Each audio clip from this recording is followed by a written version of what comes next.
नमस्कार विद्यार्थी मित्रांनो, सुभाष अकॅडमीमध्ये आपलं स्वागत आहे. सो आज आपण टेस्ट 3चं सायन्सचं स्पष्टीकरण पाहणार आहोत. मग मित्रांनो, यापूर्वी आपण टेस्ट 2चं पण विश्लेषण पाहिलेलं आहे. मात्र लक्षात घ्या, त्याच ओरिएंटेशनने आपण याही टेस्टचं काय पाहणार आहोत, ओरिएंटेशनने पूर्ण स्पष्टीकरण पाहणार आहोत. मग यामध्ये जे काही आपले कन्सेप्च्युअल क्वेश्चन असतील किंवा जे काही आपले थेरॉटिकल क्वेश्चन असतील ते सुद्धा आपण पूर्ण प्रॉपरली थेअरी घेऊन डिस्क्राईब करणार आहोत. त्याचबरोबर जे आपले बाकीचे पर्याय असतील, मग लक्षात घ्या, जरी समजा आपला एक प्रश्न आहे, त्या प्रश्नाचं उत्तर समजा एक ऑप्शन असेल, बाकीचे 3 ऑप्शन काय आहेत याहीबद्दल आपण डिस्कशन करणार आहोत. मग आपल्याला हा पेपर सोडवण्यासाठी काही फॅक्ट्स लागणार आहेत, काही आपल्याला थेरॉटिकल डेटा म्हणजे काही कन्सेप्च्युअल डेटा लागेल आणि या दोघांचा वापर करून काही प्रश्नामध्ये आपल्याला काय वापरायचं आहे, तर लॉजिक वापरायचं आहे. मग मित्रांनो, पहिला प्रश्न पहा काय विचारलंय की अमिबा हा प्रोटोझोन प्राणी आहे कारण. मात्र लक्षात घ्या, आपण काय करणार, सगळ्यात पहिल्यांदा प्रश्नांचं ॲनालिसिस करताना त्या प्रश्नाची डिमांड समजून घेणार. मग लक्षात घ्या, जर आपण प्रश्नाची डिमांड पाहिली तर डिमांडमध्ये सगळ्यात महत्त्वाचा शब्द कोण आहे, आपला अमिबा आहे. पुढे त्यांनी कंडिशन काय दिली की अमिबा हा कोणता प्राणी आहे, तर प्रोटोझोन प्राणी आहे. मग लक्षात घ्या मित्रांनो, आपल्या सर्वांना माहीत आहे की अमिबा हा युनिसेक्सुअल असतो. जर अमिबा हा युनिसेक्सुअल असेल तर त्यांच्या बॉडीमध्ये कोणत्याही प्रकारचं टिश्यूंचं इव्हॉल्युशन किंवा कोणत्याही प्रकारे ऑर्गॅनचं इव्हॉल्युशन झालेलं आपल्याला पाहायला मिळत नाही. जर त्यांच्याकडे कोणत्याही प्रकारचं इव्हॉल्युशन नसेल तर अशा प्राण्याला मित्रांनो आपण काय म्हणतो, प्रोटोझोन प्राणी म्हणतो. मग लक्षात घ्या, त्याची कारण आपल्याला विचारलेली आहे. मग प्रोटोझोन प्राणी कधी म्हणायचं, जर एखादी सेल किंवा एखादा ॲनिमल हा एकपेशीय आहे, म्हणजे युनिसेल्युलर आहे, की ज्याच्याकडे कोणत्याही प्रकारचा टिश्यू नाही किंवा कोणत्याही प्रकारचे एक्स्ट्रा ऑर्गॅन किंवा ऑर्गॅन सिस्टीम नाही. सो अशा कंडिशनला आपण काय म्हणणार आहोत, मग प्रोटोझोन म्हणणार आहोत. मग आता कारण आपल्याला 4 दिलेले आहेत, यातले योग्य कोणते हे आपल्याला ओळखायचं आहे. मग मित्रांनो, पहिलं स्टेटमेंट काय म्हटले पहा, एकपेशीय प्राणी असून यामध्ये उती आणि अवयव नाहीत. मी तुम्हाला आत्ताच सांगितलं की जर आपण कोणत्याही पेशींचा विचार केला की ज्या पेशींना उती किंवा ऑर्गॅन नाही, मात्र लक्षात घ्या, जर मी माझा विचार केला तर मी मल्टीसेल्युलर आहे, बहुपेशी आहे. मला आता इथे लिहायचं आहे, म्हणजे लिहिण्यासाठी मला कोण लागतोय मित्रांनो, ऑर्गॅन लागतोय. मग मी मला प्रोटोझोन म्हणून चालेल का, नाही. मग लक्षात घ्या, यासाठी आपल्याला एकपेशीयांकडे जावं लागेल की असं एकपेशीय की त्यांचं इव्हॉल्युशन आपल्याला कोणत्याही टिश्यूमध्ये म्हणजे उतीमध्ये किंवा कोणत्याही अवयवामध्ये दिसणार नाही. मग लक्षात घ्या, पहिलं वाक्य कसं आहे आपल्या इथे, बरोबर आहे. दुसरं वाक्य पहा काय म्हटलंय, सर्व प्राण्यांमध्ये हा प्राचीन आहे आणि सामान्य प्राणी आहे. मग लक्षात घ्या मित्रांनो, आपल्याला माहित आहे की इव्हॉल्युशन होताना म्हणजे ज्यावेळेस सगळ्यात पहिल्यांदा इव्हॉल्युशन झालं अर्थवरती, तयार होणारा पहिला सजीव हा एकपेशीय होता. त्या एकपेशीय पासून आपल्याला बहुपेशीयांकडे म्हणजे मल्टीसेल्युलरकडे स्ट्रक्चर जाताना दिसतं. यालाच म्हणतो आपण इव्हॉल्युशन ऑफ लाईफ. मग जर आपण फार प्राचीन किंवा एकदम सामान्य प्राणी पाहिला तर तो म्हणजे कोण आहे आपल्याकडे, अमिबा हा एकपेशीय प्राणी आहे. सो आपल्याकडे ब हे वाक्य पण कसं आहे मित्रांनो, तर बरोबर आहे.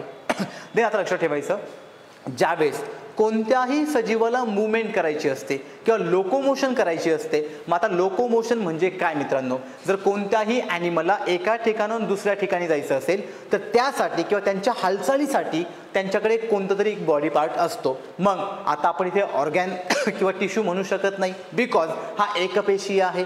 जर मी इथे ऑर्गॅन किंवा टिश्यू म्हटलं तर हा होईल बहुपेशीय. मग लक्षात घ्या मित्रांनो, जर अमिबाला त्याची मुवमेंट करायची असेल तर अमिबाकडे सुडोपोडिया असतो. लक्षात घ्या, अमिबाला त्यांच्या हालचालीसाठी काय असतो, सुडोपोडिया असतो, की ज्याला मराठीमध्ये आपण काय म्हणतो मित्रांनो, छद्मपाद म्हणतो. मग लक्षात घ्या, हे पण वाक्य कसं आहे, बरोबर आहे. ह्या 3 कारणामुळे आपल्याला काय समजतं की अमिबा हा कोणता प्राणी आहे, तर प्रोटोझोन प्राणी आहे. मग मित्रांनो, आता आपल्याला हे पण माहीत आहे की जर आपण अमिबाचा विचार केला तर अमिबामध्ये सेक्शुअल रिप्रोडक्शन पाहायला भेटणार आहे का, नाही. बिकॉज तो सिंगल सेल्युलर आहे, एकपेशीय आहे. जर तो युनिसेल्युलर असेल तर त्याच्यामध्ये होणारं प्रजनन किंवा त्यामध्ये होणारं रिप्रोडक्शन आपल्याला वेगवेगळ्या पद्धतीने पाहायला मिळतं की ज्याला आपण असेक्सुअल मेथड म्हणतो. मग मित्रांनो, वेगवेगळ्या मेथड कोणत्या, तर एक आहे आपल्याकडे असणारी बायनरी फिजन आणि दुसरं आहे मल्टिपल फिजन. फिजन म्हणजे डिव्हिजन होणे. ज्यावेळेस अमिबाचं मल्टिपल पार्टमध्ये डिव्हिजन होईल देन त्याला आपण काय म्हणणार आहोत, मल्टिपल फिजन. जर त्याचं डिव्हिजन 2च पार्टमध्ये झालं तर देन आपण त्याला काय म्हणणार आहोत मित्रांनो, बायनरी फिजन. म्हणून ह्या सर्व कारणामुळे, मग लक्षात घ्या, हे 3 कारण आणि हे 4थं कारण, या कारणामुळे आपण अमिबाला कोणता प्राणी म्हणतो, तर प्रोटोझोन प्राणी म्हणतो. हा असा प्राणी आहे की तो स्वतःचं डिव्हिजन करतो आणि ज्यावेळेस तो स्वतःचं डिव्हिजन करेल त्या डिव्हिजन पासून नवीन लाईफ तयार करतो. मग लक्षात घ्या यांच्यामध्ये पॅरेंटल जनरेशन राहत नाही. जे काही नवीन डॉटर जनरेशन तयार होईल तेच पुढे जाऊन नवीन लाईफ तयार करतात. जर त्यांच्यापासून पुढे नवीन लाईफ तयार होत असेल तर अशा पॉइंटला आपण म्हणतो फ्युजन आणि हे फ्युजन आपल्याकडे असेक्सुअल रिप्रोडक्शनचा एक टाईप आहे. मग चौथं स्टेटमेंट पहा काय म्हटलंय, अंगावरती छिद्रे असलेला प्राणी. मात्र लक्षात घ्या मित्रांनो अंगावरती छिद्र म्हणजे काय. अंगावरती छिद्र हे एकाच फायलममध्ये पाहायला मिळतं किंवा एकाच प्राण्यांच्या ग्रुपमध्ये पाहायला मिळतं. तो ग्रुप म्हणजे मित्रांनो पोरीफेरा. लक्षात घ्या तो ग्रुप म्हणजे कोणता आहे, फायलम पोरीफेरा, की यामध्ये आपल्याला मोस्ट ऑफ कोण पाहायला मिळतात मित्रांनो, फंगस म्हणजे बुरशींचे प्रकार. मग तुम्ही सर्वांनी बुरशी पाहिलेली आहे, इव्हन तुम्ही ब्रेड पाहिलाय, पाव पाहिलाय. मग ज्यावेळेस आपण बुरशी पाहतो किंवा ज्यावेळेस आपण ब्रेड आणि पाव पाहतो यांच्या स्ट्रक्चरमध्ये आपल्याला असे पोरस स्ट्रक्चर पाहायला मिळतात किंवा छिद्र पाहायला मिळतात. मग लक्षात घ्या अमिबा आणि फंगस एकसारखे आहेत का, नाही. मग या वाक्याचा अमिबाशी काही संबंध असेल का, नाही. परंतु जर प्रश्न असा असता की फायलम पोरीफेरा किंवा फंगसच्या बॉडीवरती, किंवा याचं बेस्ट एक्झाम्पल आपण ईस्ट घेऊयात, जर ईस्टवरती किंवा फंगसवरती किंवा पोरीफेरावरती आपल्याला छिद्र पाहायला मिळतात तर ते वाक्य कसं असतं मित्रांनो, बरोबर. परंतु प्रश्नाची डिमांड काय आहे, अमिबा. सो हे वाक्य प्रश्नाची डिमांड फुलफिल करत नाही, म्हणून हे कसं आहे आपलं तर चुकीचं आहे. मग लक्षात घ्या अ ब क म्हणजे ऑप्शन नंबर 3 हे आपल्या या प्रश्नाचं काय झालं तर उत्तर झालं. मग मित्रांनो या प्रकारचा प्रश्न सोडवण्यासाठी आता लक्षात घ्या इथे फॅक्ट्स काहीच नाही. हा प्रश्न पूर्ण कन्सेप्टवरती डिपेंड आहे. यासाठी आपल्याला पूर्ण कन्सेप्ट प्रॉपरली समजून घ्यावी लागते की अमिबा काय आहे, प्रोटोझोअन काय आहे, किंवा यांच्यामध्ये असणारं बायनरी फ्युजन, मल्टिपल फ्युजन काय आहे, किंवा हे एकपेशीय आहेत. ही झाली पूर्ण थेरी की जी प्रश्नाला सोडवण्यासाठी आपल्याला काय करते मित्रांनो तर मदत करते. मग लक्षात घ्या 51 नंबरच्या क्वेश्चनचा आन्सर काय आहे आपल्याकडे, ऑप्शन नंबर 3 म्हणजे सेंटेन्स अ ब क हे आपल्याकडे बरोबर आहे. आता पुढचा प्रश्न पहा काय विचारलंय, किडनीमध्ये ट्युब्युलर पुनर्शोषण. आता ट्युब्युलर पुनर्शोषणलाच आपण काय म्हणतो मित्रांनो, ट्युब्युलर रिॲब्झॉर्प्शन. हे कुणामार्फत केलं जातं. मात्र लक्षात घ्या हा जो प्रश्न आहे हा आहे मित्रांनो उत्सर्जन संस्थेमध्ये. आता उत्सर्जन संस्था म्हणजे काय, ज्यावेळेस आपण एक्सक्रिएटरी सिस्टीम पाहतो किंवा उत्सर्जन संस्था पाहतो, या उत्सर्जन संस्थेमध्ये आपल्या बॉडीमध्ये फिल्ट्रेशन चालतं. फिल्ट्रेशन झाल्यानंतर तिथून तयार होणारं जे युरिन आहे ते आपल्या बॉडीतून बाहेर फेकलं जातं. मग युरिन बाहेर फेकण्यापासून तर युरिन फिल्टर होण्यापर्यंत ही जी पूर्ण प्रक्रिया आहे किंवा ही जी पूर्ण प्रोसेस आहे यांना मित्रांनो आपण म्हणतो आपल्या बॉडीमधलं फिल्ट्रेशन युनिट. आणि या फिल्ट्रेशन युनिटमध्येच आपल्याला काय पाहायला मिळतं रे, ट्युब्युलर रिॲब्झॉर्प्शन. मग लक्षात घ्या हा शब्द खूप महत्त्वाचा आहे. आता मित्रांनो हा प्रश्न जेवढा एक्झामसाठी महत्त्वाचा आहे तेवढाच आपल्या डेली लाईफसाठी सुद्धा महत्त्वाचा आहे. मग इथे आपल्याला एक कन्सेप्ट पाहायची आहे की जी कन्सेप्ट आपल्याला ट्युब्युलर रिॲब्झॉर्प्शन सांगणार आहे. मात्र लक्षात घ्या ज्यावेळेस आपण किडनीचं स्ट्रक्चर पाहतो, किडनी म्हणजे आपल्याकडे कोणती संस्था आहे, उत्सर्जन संस्था आहे. या उत्सर्जन संस्थेमध्ये आपण काय करणार आहोत, फिल्ट्रेशन. मग लक्षात घ्या आपल्या उत्सर्जन संस्थेमध्ये टोटल 4 भाग आहेत. त्यातला पहिला भाग कोणता आहे मित्रांनो, किडनी. दुसरा भाग कोणता आहे, आपल्याकडे असणारा युरिटर की इथून आपले युरिन फ्लो होणार आहे. देन हे पूर्ण युरिन आपल्याला एका पिशवीमध्ये साठवलं जातं की ज्याला आपण काय म्हणणार आहोत, युरिनरी ब्लॅडर. मात्र लक्षात घ्या सगळ्यात महत्त्वाचं म्हणजे इथे आपलं आलेलं ब्लड फिल्टर झालं.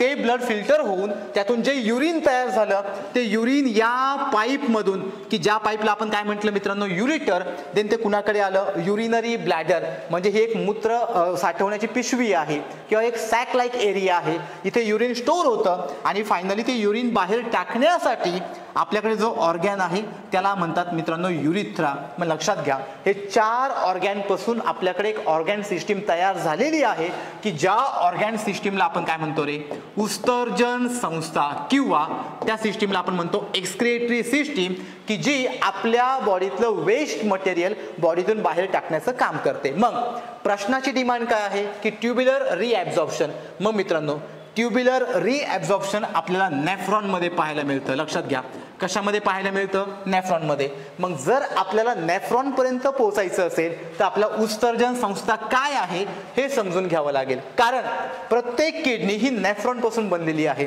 जसं की आपण म्हणतो ना की आपल्या बॉडीचं स्ट्रक्चर किंवा कोणताही सजीव हा पेशींपासून बनलेला आहे. मग तसंच आपण जर किडनीचा विचार केला तर प्रत्येक किडनी ही कुणापासून बनलेली आहे? तर नेफ्रॉनपासून. मग लक्षात घ्या, जवळपास आपल्याकडे 2 मिलियन नेफ्रॉन हे दोनही किडनीमध्ये भेटतात. आज आपण एका किडनीचा विचार केला तर नंबर ऑफ मिलियन किती आहे आपल्याकडे? 1 मिलियन. इकडे 1 मिलियन, टोटल 20 लाख, किंवा आपण त्याला 2 मिलियन मध्ये कन्वर्ट करू शकतो. एवढे नेफ्रॉन आपल्याला कशामध्ये भेटतात मित्रांनो? तर आपल्याकडे असणाऱ्या किडनीमध्ये. मग आता ह्या नेफ्रॉनचं काम काय लक्षात घ्या. जर आपण ह्या नेफ्रॉनचं स्ट्रक्चर पाहिलं तर नेफ्रॉनचं स्ट्रक्चर आपल्याला जसं आपण ते घरामध्ये गाळणी पाहतो सेम स्ट्रक्चर पाहायला मिळतं. यामध्ये आपल्या सगळ्यात पहिला जो भाग भेटतो तो भेटतो कप लाईक शेप. अशा कप लाईक शेपला म्हणतात मित्रांनो बाउमन्स कॅप्सूल. लक्षात घ्या, या भागाला आपण काय म्हणतो? बाउमन्स कॅप्सूल.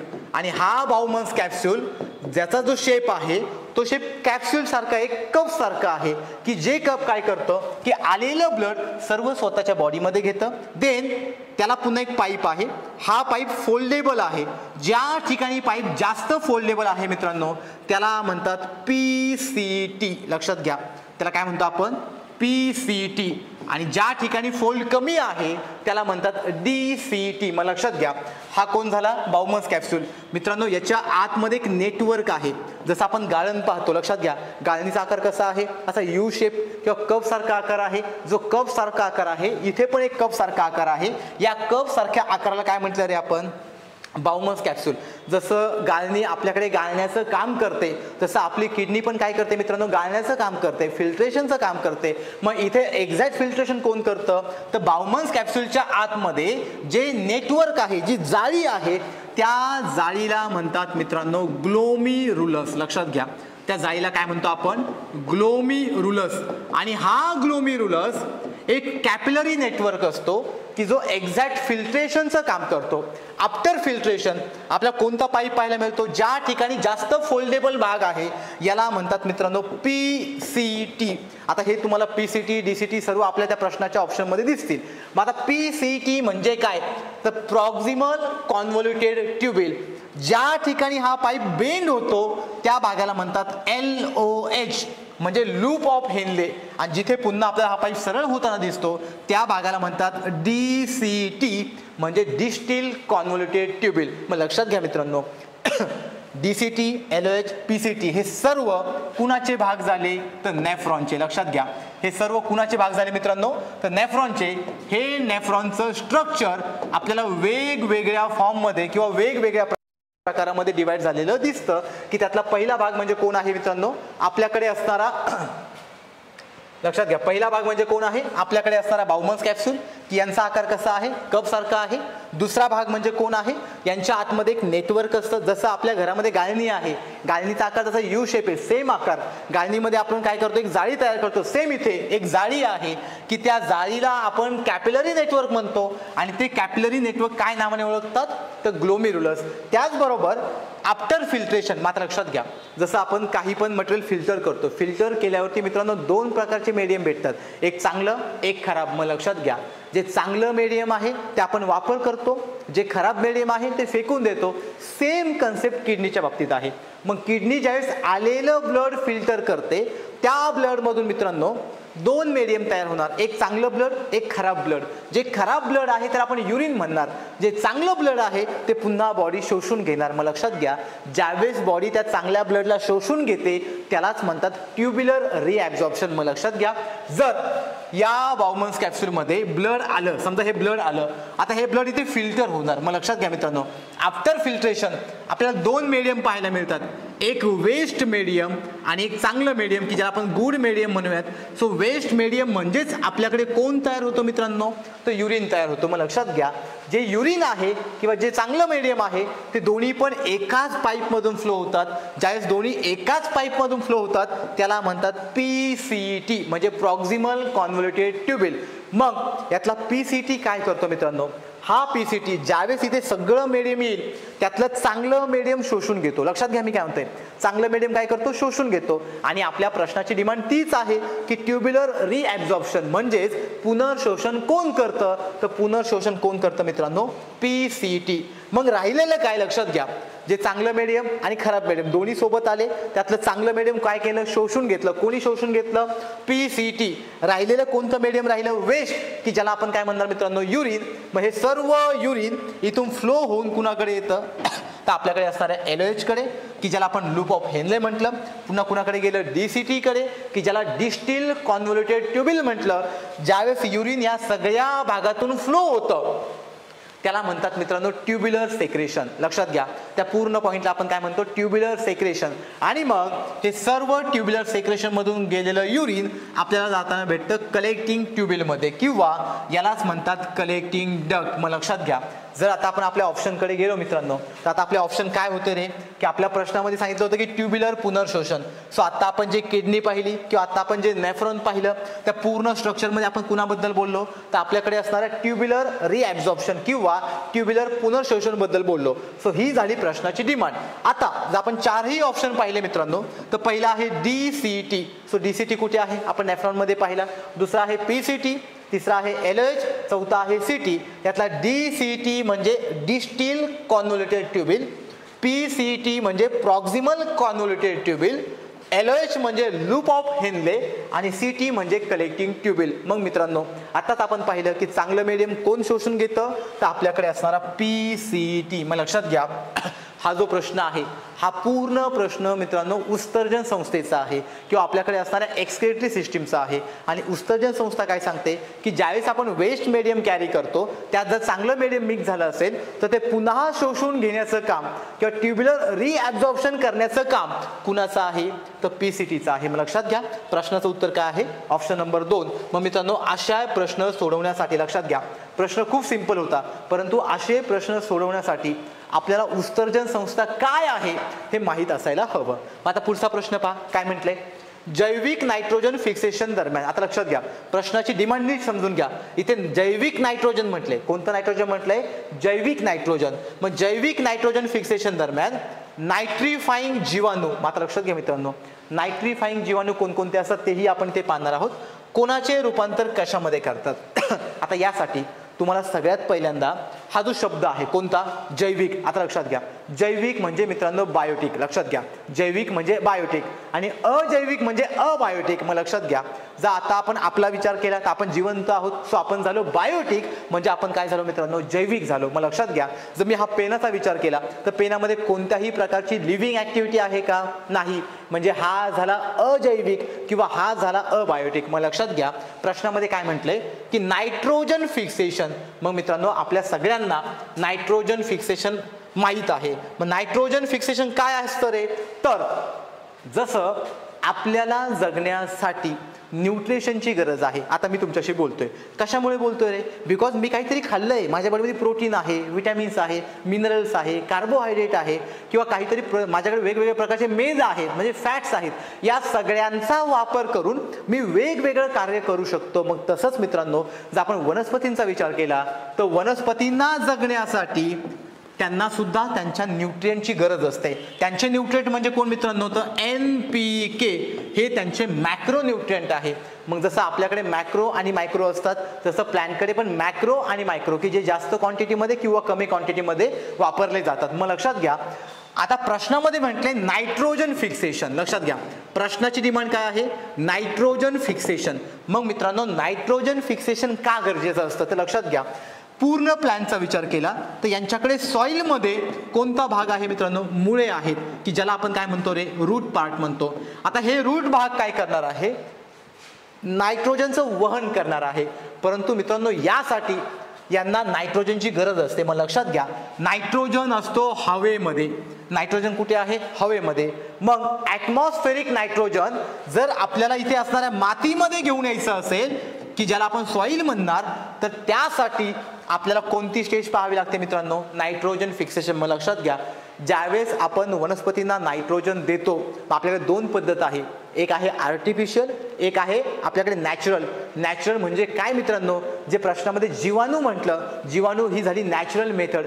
जर आपण शेतामध्ये युरिया फेकत असेल किंवा युरिया टाकत असेल तर युरिया म्हणजे नायट्रोजन खत. लक्षात घ्या, युरिया म्हणजे नायट्रोजन खत. सो ही कोणती मेथड झाली मग मित्रांनो, आर्टिफिशियल मेथड, की ज्या ठिकाणी आपण केमिकलचा वापर करतो. आणि जर आपण जीवाणूंचा वापर पाहिला तर आपल्याकडे 2 जीवाणू आहे मित्रांनो की जे नायट्रोजन फिक्सेशनसाठी महत्त्वाचे असतात. त्यातल्या पहिल्या जीवाणूचं नाव आहे रायझोबियम. लक्षात घ्या, पहिल्या जीवाणूचं नाव काय आहे, रायझोबियम. यालाच मित्रांनो सिम्बायोटिक बॅक्टेरिया किंवा सॉइल बॅक्टेरिया सुद्धा म्हणतात, बिकॉज हा फक्त मातीमध्ये असतो. आणि हा काय करतो मित्रांनो, तर इथे मातीमध्ये असणारा रायझोबियम हवेतील नायट्रोजन शोषून घेतो.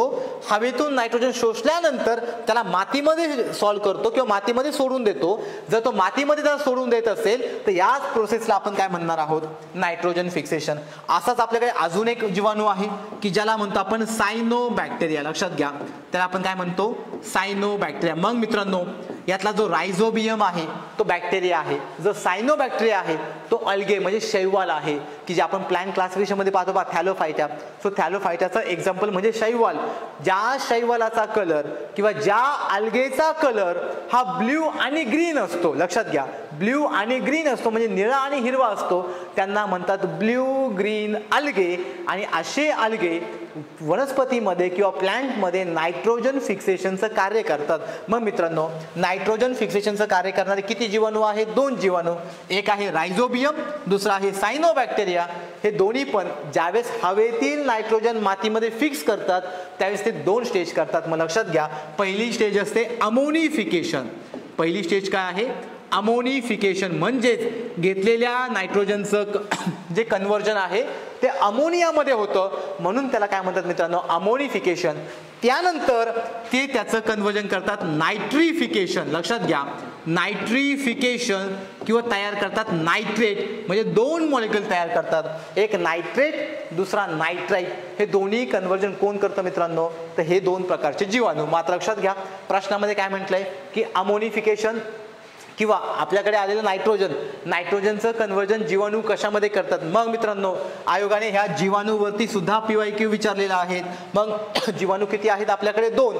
पहिला कोणता आहे, रायझोबियम. दुसरा कोणता आहे, सायनोबॅक्टेरिया. हे दोनही जीवाणू आपल्याला अमोनिफिकेशन, नायट्रिफिकेशन किंवा डिनायट्रिफिकेशन, त्यांच्यापासून तयार होणारा अमोनिया, नायट्राइट आणि नायट्रेट, हे सर्व आपल्याला हे दोनही जीवाणू देताना दिसतात. मग आता मित्रांनो जर आपण प्रश्नामध्ये पाहिलं तर प्रश्नामध्ये काय म्हटले रे, जैविक नायट्रोजन फिक्सेशन दरम्यान नायट्रिफाईंग जीवाणू कशाचं रूपांतर कशामध्ये करतात. मात्र लक्षात घ्या, आता आपण पाहिलं होतं अमोनिफिकेशन, बरोबर. मग अमोनिफिकेशन म्हणजे आपल्याकडे अमोनियाचा फॉर्म्युला काय आहे रे, NH3, बरोबर. किंवा आपण तिथे एक हायड्रोजन ऍड केला तर आपल्याला कोण भेटणार आहे मित्रांनो, NH4.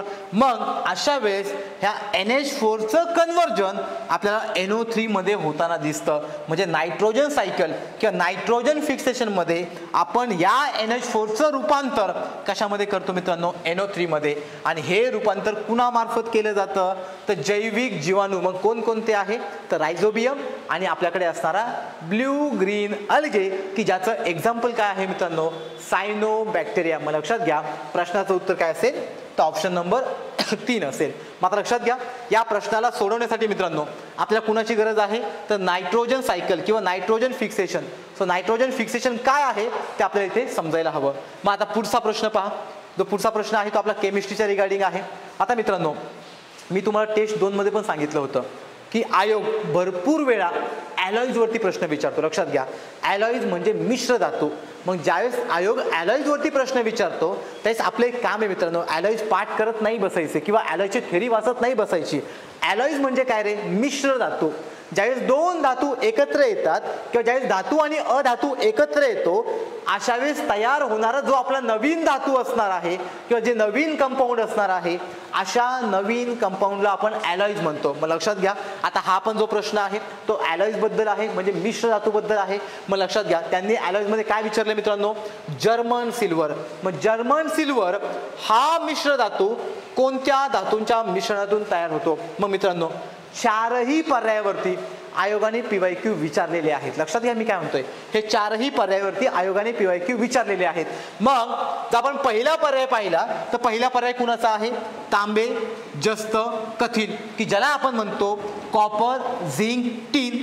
यापासून मित्रांनो आपल्याला गन मेटल पाहायला मिळतो. लक्षात घ्या, जो पहिला ऑप्शन आहे त्यापासून काय पाहायला मिळतं आपल्याला, गन मेटल. नोट डाऊन करून ठेवा हे, कारण याच्यावरती सुद्धा आयोगाने PYQ विचारलेला आहे. मग जर आपण तांबे, जस्त, कथील तर ह्या तिघांचा विचार केला तर तिघांपासून कुणाची निर्मिती होते, गन मेटल.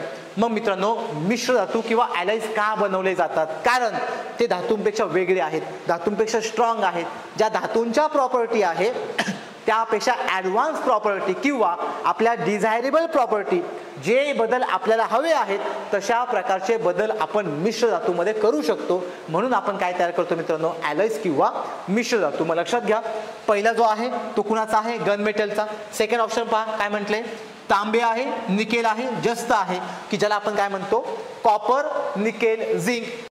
यापासून मित्रांनो आपल्याला जर्मन सिल्वर पाहायला मिळतो. मग लक्षात घ्या जर्मन सिल्वर साठी काय काय महत्वाचं आहे, तांबे, निकेल, जस्त, की यामध्ये तांब्याचं प्रमाण 50% आहे जवळपास, निकेलचं प्रमाण 30% आहे, झिंकचं प्रमाण 19 ते 20% असतं. लक्षात घ्या जो आपल्याकडे झिंक आहे, झिंक म्हणजे जस्त, याचं प्रमाण किती सापडतं आपल्याला, 19 ते 20%. जर आपण या पूर्ण सगळ्यांची ॲडिशन केली तर 100% आपल्याला कोण भेटणार आहे मित्रांनो, जर्मन सिल्वर. मग लक्षात घ्या पहिला ऑप्शन गन मेटलचा आहे, दुसरा ऑप्शन आपल्याकडे असणारे जर्मन सिल्वरचा आहे. जर आपण तिसरा पर्याय पाहिला तर यामध्ये तांबे आणि जस्त म्हणजे कॉपर आणि झिंक, जर यांची ॲडिशन केली तर आपल्याला मिळतो मित्रांनो ब्रास. लक्षात घ्या काय भेटलं आपल्याला, ब्रास हा मेटल भेटला. मग कोणताही मिश्र धातू का बनवतात, तर तो तांब्यापेक्षा स्ट्रॉंग असणार किंवा तो झिंकपेक्षा स्ट्रॉंग असणार, म्हणून आपण मित्रांनो काय बनवला तर ब्रास बनवला.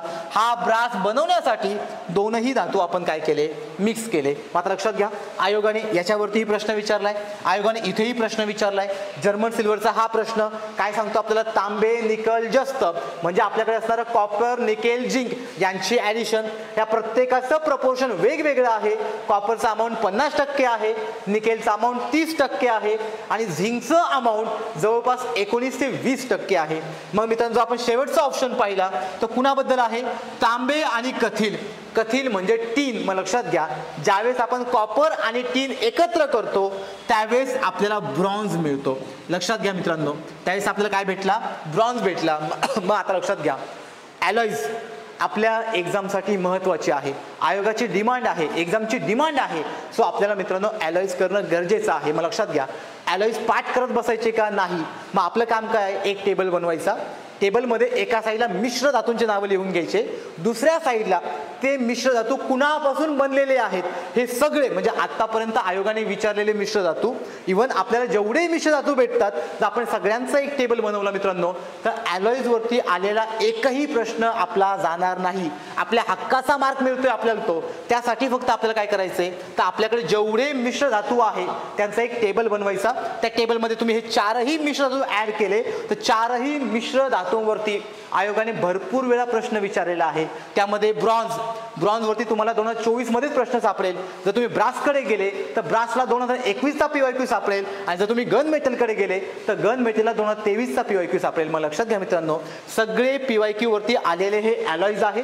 त्याचबरोबर आतापर्यंत आयोगाने बाकीचे सुद्धा ॲलॉयज विचारलेले आहेत. त्या सर्व ॲलॉयजला कंपाईल करून त्यांचा एक टेबल तयार करून तो आपल्याला काय करायचं इथे लक्षात ठेवायचा आहे. सो गन मेटल कोण आहे आपल्याकडे, ऑप्शन नंबर 1. दे ब्रास कोण आहे, ऑप्शन नंबर 3. आणि जे प्रश्नाची डिमांड आहे तो म्हणजे जर्मन सिल्वर, तो कोण आहे आपल्याकडे, तांबे, निकेल, जस्त म्हणजे ऑप्शन नंबर 2 हे या प्रश्नाचं काय असेल मित्रांनो तो उत्तर असेल. आता पुढचा प्रश्न पहा काय विचारलेला आहे. जो पुढचा प्रश्न आहे तो आपल्याला चार्ल्सच्या नियमाबद्दल विचारलाय. मग आता मित्रांनो हा चार्ल्सचा नियम कशामध्ये आहे तर लक्षात घ्या हा आपल्या केमिस्ट्रीमध्ये आहे, म्हणजे रसायनशास्त्रामध्ये आहे. मग आपल्या केमिस्ट्रीमध्ये एक चॅप्टर आहे पहा, कन्सेप्ट ऑफ मॅटर म्हणजे द्रव्याची संकल्पना. या द्रव्याच्या संकल्पनेमध्ये आता लक्षात घ्या आधी आपल्याला ही कन्सेप्ट समजून घ्यावी लागेल की द्रवाची संकल्पना एक्झॅक्ट आहे काय किंवा कन्सेप्ट ऑफ मॅटर एक्झॅक्ट आहे काय. मग मित्रांनो जर आपण मॅटरचा विचार केला तर लक्षात घ्या, आपल्या अवतीभोवती जे दिसतं हे सर्व मॅटर आहे. मॅटर म्हणजे सर्व द्रव्य आहे. मग जर आपण अशा द्रव्यांचा विचार केला तर हे द्रव्य आपल्याला गॅसियस फॉर्ममध्ये सापडतात, लिक्विड फॉर्ममध्ये सापडतात, किंवा आपल्याला जे काही सॉलिड फॉर्म आहे त्या फॉर्ममध्ये सापडतात. मग आता मी इथे उभा आहे, माझ्या आजूबाजूला भरपूर गॅसियस मॉलिक्यूल आहेत, हे पण मित्रांनो मॅटर आहे. माझ्या हातामध्ये पेन आहे, हा पण वन ऑफ द मॅटर आहे. समजा मी कशाला तरी हात लावला, समजा मी माझ्या हातामध्ये लोखंड घेतलं, ते पण एक मॅटर आहे. मग जर आपण पूर्ण मॅटरचा विचार केला तर आपल्याकडे असणारे मॅटर हे वेगवेगळे कल्पना किंवा वेगवेगळ्या संकल्पनामध्ये डिवाइड झालेले आहेत. मग त्यातच आपल्याला 3 लॉ पाहायला मिळतात मित्रांनो. लक्षात घ्या, 3 लॉ कोणते? तर पहिला आहे बॉइल्स लॉ, आयोगाने विचारलेला आहे. लक्षात घ्या, पहिला आहे बॉइल्स लॉ. दुसरा आहे मित्रांनो चार्ल्स लॉ. लक्षात घ्या, दुसरा कोणता लॉ आहे? चार्ल्स लॉ, की जो आता आपल्या या टेस्टमध्ये आलेला प्रश्न आहे. बॉइल्स लॉ आयोगाने विचारलेला आहे. आणि तिसरा जो आहे तो आहे गे लुसेक लॉ. लक्षात घ्या, तिसरा कोणता आहे? गे लुसेक लॉ. मग मित्रांनो तिघांचाही विचार केला तर तिघांमध्ये आपल्याला एक कॉमन संबंध पाहायला मिळतो किंवा कॉमन स्ट्रक्चर पाहायला मिळतं. तिन्ही सायंटिस्टने जो स्टडी केला तो स्टडी कुणाबद्दल आहे? तर मॅटरबद्दल आहे. आणि तिघांनी पण मॅटरमध्ये 3 वेगवेगळ्या कन्सेप्ट सांगितल्या. तर तीनही कन्सेप्ट कशावरती अवलंबून आहे? तर एक म्हणजे तापमान. लक्षात घ्या, एक म्हणजे काय? तापमान. दुसरं म्हणजे आकारमान, की ज्याला आपण व्हॉल्यूम म्हणणार आहोत. तापमानाला आपण टेम्परेचर म्हणणार आहोत. तिसरं म्हणजे दाब, म्हणजे आपल्याकडे असणारा प्रेशर. मग लक्षात घ्या मित्रांनो, या तीनही सायंटिस्टने, पहिला कोण आहे? बॉइल्स, दुसरा कोण आहे? चार्ल्स, तिसरा कोण आहे? गे लुसेक. तिघांनी पण स्टडी कशावरती केला? तापमान, आकारमान, दाब या तिघांचा वापर करून त्यांनी कशाबद्दल कन्सेप्ट सांगितली? तर मॅटरबद्दल, म्हणजे द्रव्यबद्दल. मग मित्रांनो बॉइल्स काय सांगतो? बॉइल्स म्हणतो की जर तापमान कॉन्स्टंट असेल, जर टेम्परेचर कॉन्स्टंट असेल तर आपल्याकडे आकारमान आणि दाब हे एकमेकांना इन्व्हर्सली प्रोपोर्शनल असतात. मग लक्षात घ्या, जर हे एकमेकांना इन्व्हर्सली प्रोपोर्शनल असेल तर आपण आकारमान म्हणजे काय दाखवतो रे? व्हॉल्यूम दाखवतो. दाब आपण कशाने दाखवतो? तर आपल्याकडे असणाऱ्या पी ने दाखवतो. म्हणजेच काय झालं? Volume inversely proportional to the pressure. मग लक्षात घ्या, हे इक्वेशन कोणी दिलं मित्रांनो? तर बॉइल्सने दिलं. आयोगाने विचारलेला PYQ आहे. लक्षात घ्या, आयोगाने विचारलेला PYQ आहे. मग यामध्ये जर व्हॉल्यूम वाढत गेला, आकारमान वाढत गेला तर मित्रांनो प्रेशर कमी होत जातो. जर आकारमान कमी झाला तर प्रेशर वाढत जातो. हे आपल्या कशामध्ये पाहायला मिळतं? Inversely proportional. आता इकडे या चार्ल्सकडे.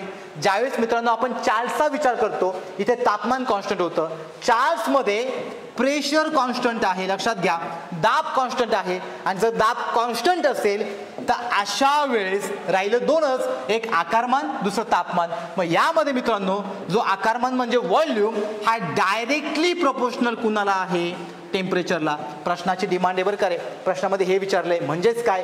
आकारमान हे समानुपाती आहे, डायरेक्टली प्रोपोर्शनल आहे कुणाला?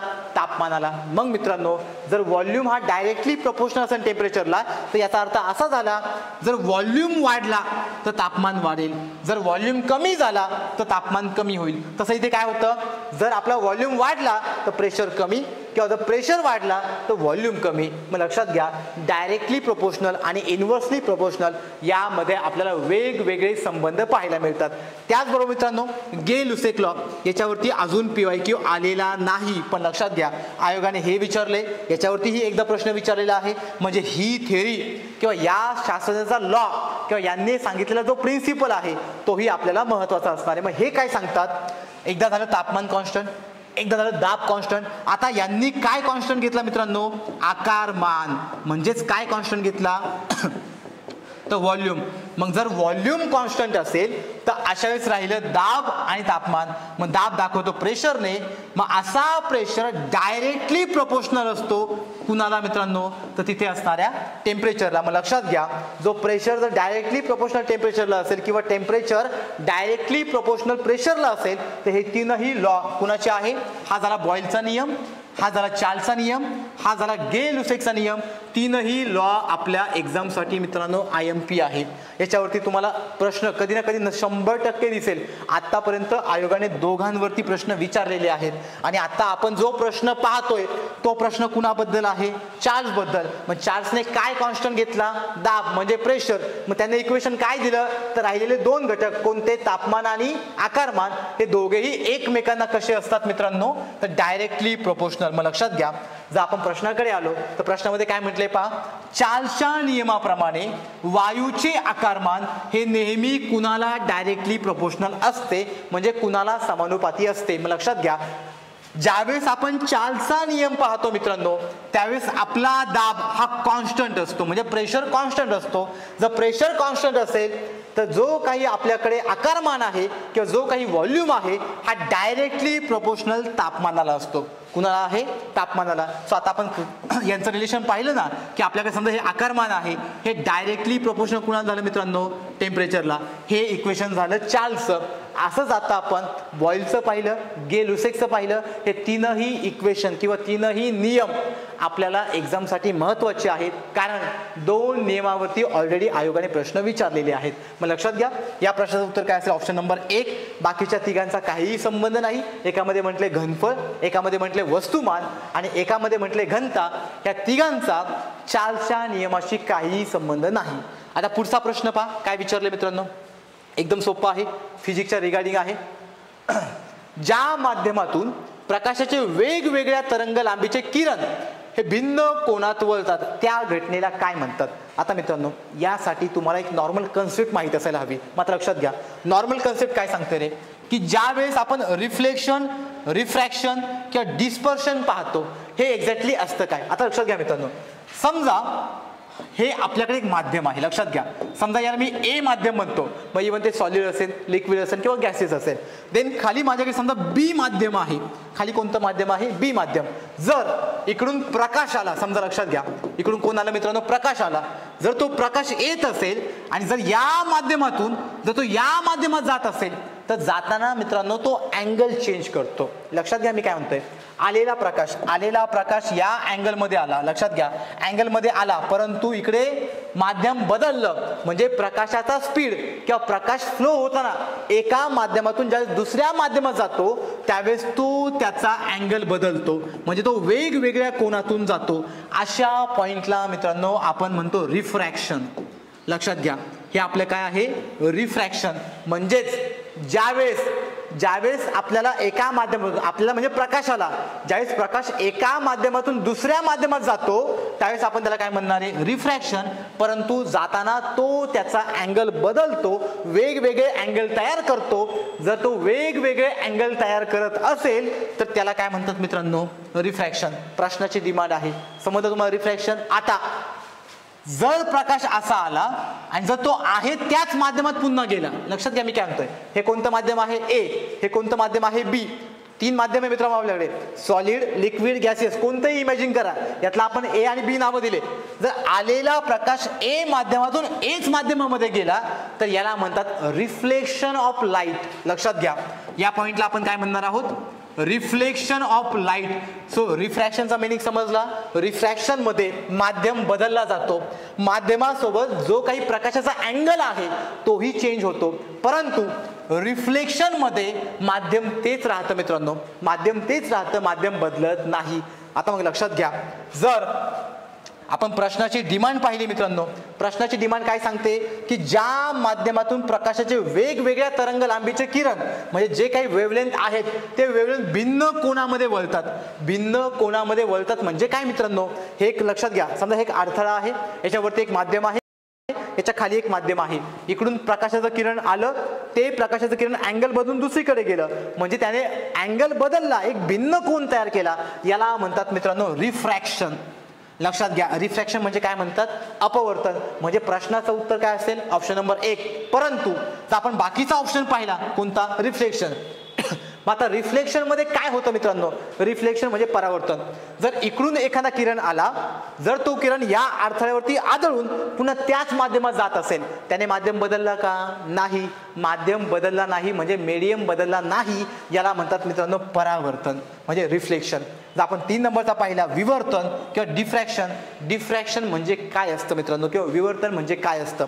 जर प्रकाशाचा एक किरण माझ्या दिशेने आला, मी म्हणजे एक अडथळा आहे, जर तो माझ्या दिशेने आला तर ती लाईट स्प्रेड होते. लक्षात घ्या, लाईट स्प्रेड होते. लाईट स्प्रेड होते म्हणजे काय झालं मित्रांनो, तर त्या प्रकाशाचं विवर्तन झालं. मग लक्षात घ्या, जर आपण पूर्ण प्रश्नाची डिमांड पाहिली तर डिमांड काय सांगते, विभिन्न कोन. मग विभिन्न कोन कुणाचे मित्रांनो, तर अपवर्तनांकाचे. मग इथे आपण सगळे पर्याय डिस्कस केलेत. मग प्रश्न कसाही विचारला जाऊ इथून पुढे तुम्हाला तो सुटायलाच हवा, बिकॉज इथे आपण वेगळे अँगल पाहिले, इथे आपण एकच मीडियम पाहिलं आणि इथे आपण लाईटचं काय पाहिलं, विवर्तन पाहिलं, की ज्याला आपण काय म्हणतो मित्रांनो, डिफ्रॅक्शन पाहतो, डिफ्रॅक्शन म्हणतो, की त्यासाठी आपल्याला अडथळ्याची गरज आहे किंवा एखाद्या ऑब्स्टेकलची गरज आहे.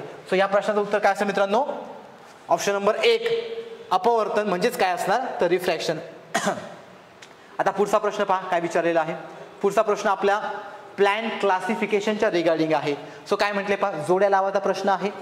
एका बाजूला आपल्याला शैवाल गट दिलेत मित्रांनो. शैवाल गट म्हणजे काय रे, अलगे. लक्षात घ्या, एका बाजूला अलगे दिलेत, दुसऱ्या बाजूला त्या अलगेचे एक्झाम्पल आहेत. आता लक्षात घ्या, तुम्हाला हे सगळं समजून घेण्यासाठी मित्रांनो एक चॅप्टर यायला हवा. तो चॅप्टर म्हणजे प्लॅन्ड क्लासिफिकेशन. लक्षात घ्या, तो चॅप्टर म्हणजे कोण आहे, प्लॅन्ड क्लासिफिकेशन म्हणजे वनस्पतींचं वर्गीकरण. खूप महत्त्वाचा चॅप्टर आहे मित्रांनो. तुम्ही याला हॉट चॅप्टर म्हटलं तरी चालेल. प्रत्येक वर्षी प्रश्न याच्यावरती, प्रत्येक वर्षी प्रश्न आहे. जर तुम्ही 24चा पेपर पहा, 23चा पहा, 22चा पहा, 21चा पहा, प्रत्येक वर्षी प्रश्न आहे. मोस्ट ऑफ त्याच्या टाईप्स म्हणजे एक स्पेसिफिक टाईप कोणता, थॅलोफायटा. लक्षात घ्या, त्याचा एक स्पेसिफिक टाईप आहे कोणता, थॅलोफायटा. याच्यावरती सगळ्यात जास्त वेळा आयोगाने प्रश्न विचारलेत.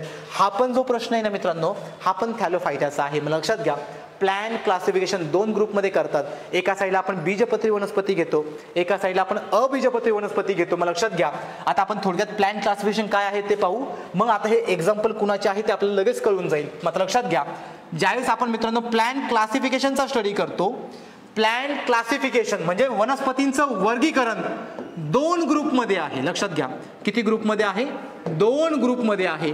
ते 2 ग्रुप कोणते मित्रांनो, तर पहिला ग्रुप आहे बीजपत्री वनस्पती, पहिला आहे अबीजपत्री वनस्पती. पहिला कोणता आहे, अबीजपत्री. मात्र लक्षात घ्या मित्रांनो, अबीजपत्री म्हणजे काय, ज्यांना स्वतःच्या बिया नाही त्यांना म्हणतात अबीजपत्री. ज्यांना स्वतःच्या बिया आहे त्यांना काय म्हणतात मित्रांनो, बीजपत्री. मग लक्षात घ्या, अबीजपत्री म्हणजे क्रिप्टोगॅम. यांना काय म्हणतो आपण, क्रिप्टोगॅम. म्हणजे असे वनस्पतींचा ग्रुप आहे की ज्या ग्रुपमध्ये बिया नसणार, सीड नसणार, म्हणून त्याला काय म्हटलं आपण, अबीजपत्री. बीजपत्रीला आपण म्हणतो फॅनेरोगॅम. लक्षात घ्या, बीजपत्रीला आपण काय म्हणतो मित्रांनो, फॅनेरोगॅम. म्हणजे हा असा वनस्पतींचा ग्रुप आहे की या ग्रुपमध्ये आपल्याला बिया सापडतात. मग लक्षात घ्या, जर आपण क्रिप्टोगॅमचा विचार केला तर यांचे पण 3 प्रकार पडतात. पहिला प्रकार आहे मित्रांनो थॅलोफायटा, दुसरा प्रकार आहे ब्रायोफायटा. आता जो आपण प्रश्न पाहतोय तो थॅलोफायटाचे एक्झाम्पल आहे. दुसरा आहे ब्रायोफायटा, तिसरा आहे मित्रांनो टेरिडोफायटा. लक्षात घ्या, तिसरा कोणता आहे, टेरिडोफायटा. जर आपण बीजपत्रींकडे गेलो म्हणजे फॅनेरोगॅमकडे गेलो तर पहिला प्रकार असतो जिम्नोस्पर्म, दुसरा आहे मित्रांनो अँजिओस्पर्म. त्यामध्ये पण अँजिओस्पर्म मध्ये पुन्हा 2 प्रकार पाहायला मिळतात. एक असतो डायकॉट, त्याला आपण डायकॉटिलिडॉन म्हणतो. दुसरा आहे मोनोकॉट. मग लक्षात घ्या मित्रांनो, प्लॅन्ड क्लासिफिकेशन जो काही चॅप्टर आहे आपला एवढाच आहे, एवढाच चॅप्टर आहे. या एका प्रश्नामध्ये पूर्ण थेरी लपलेली आहे. मग जर आपण थॅलोफायटाचा विचार केला मित्रांनो, म्हणजे बीजपत्री वनस्पतींचे हे 3 प्रकार जर पाहिले तर थॅलोफायटा म्हणजे असा वनस्पतींचा ग्रुप की ज्यांना कोणत्याही प्रकारचा ऑर्गॅन नाही किंवा त्यांना कोणत्याही प्रकारचा अवयव नाही. एक्झाम्पल शैवाल किंवा एक्झाम्पल अलगे. मग आता आपण जे पाहिले ना, ग्रीन अलगे, रेड अलगे, ब्राऊन अलगे, येल्लो अलगे किंवा ब्ल्यू ग्रीन अलगे, हे सगळे अलगे म्हणजे काय आहे मित्रांनो, थॅलोफायटा. मग आता लक्षात घ्या, ब्रायोफायटा कुणाला म्हणतात, जे वनस्पती हळूहळू स्वतःच्या बॉडीमध्ये ऑर्गॅन म्हणजे अवयव तयार करतात परंतु ते ट्रू ऑर्गॅन नाही, ते कसे आहेत, फॉल्स ऑर्गॅन आहे. असे फॉल्स ऑर्गॅनचे वनस्पती म्हणजे कोण मित्रांनो, तर ब्रायोफायटा. लक्षात घ्या, कोण आहे, ब्रायोफायटा. थॅलोफायटामध्ये अवयव नाही, ब्रायोफायटामध्ये फॉल्स ऑर्गॅन आहे, म्हणजे फॉल्स अवयव आहे. जर आपण टेरिडोफायटांकडे गेलो तर टेरिडोफायटामध्ये इव्हॉल्युशन आहे, उत्क्रांती आहे. कुणाची उत्क्रांती? तर थॅलोफायटाची ब्रायोफायटामध्ये आणि ब्रायोफायटाची कुणामध्ये? तर टेरिडोफायटामध्ये. मग टेरिडोफायटा म्हणजे असा वनस्पतींचा ग्रुप की ज्याच्यामध्ये ट्रू ऑर्गॅन आहे, परंतु मित्रांनो बिया नाही. कारण ग्रुप कोणता आहे? अबीजपत्री. मग जर आपण इकडे गेलो तर फॅनोरोगॅममध्ये बिया आहेत, म्हणजे ह्या दोनही वनस्पतीमध्ये म्हणजे अँजिओस्पर्म आणि जिम्नोस्पर्म ह्या दोनही वनस्पतीमध्ये आपल्याला सर्व अवयव पाहायला मिळतात. मात्र लक्षात घ्या, यांना पण बियानुसार आपण दोन ग्रुपमध्ये डिवाइड केले. ज्या बियांना कव्हरिंग नसते म्हणजे आउटर कव्हरिंग नसते अशा पॉइंटला म्हणतात मित्रांनो जिम्नोस्पर्म. एक्झाम्पल नारळ किंवा कोकोनट. आणि ज्यांना स्वतःची कव्हरिंग आहे, एक्झाम्पल आंबा, आंब्याची कोळी आतमध्ये आहे, बाहेरून कव्हरिंग आहे, अशा प्लॅन्टला म्हणतात मित्रांनो अँजिओस्पर्म. मग आता जो आपला प्रश्न आहे तो कुणाबद्दल आहे? तर थॅलोफायटाबद्दल. मग थॅलोफायटा म्हणजे कोणता ग्रुप? की ज्या वनस्पतींना कोणत्याही प्रकारचा अवयव नाही त्यांना आपण काय म्हणणार? थॅलोफायटा. मग लक्षात घ्या, आता हे अल्गे एक्झाम्पल कुणाचे आहेत? तर थॅलोफायटाचे आहेत. मग पहिला कोणता अल्गे आहे मित्रांनो? हिरवे शैवाल, याला आपण ग्रीन अल्गे म्हणतो. दुसरा कोणता आहे?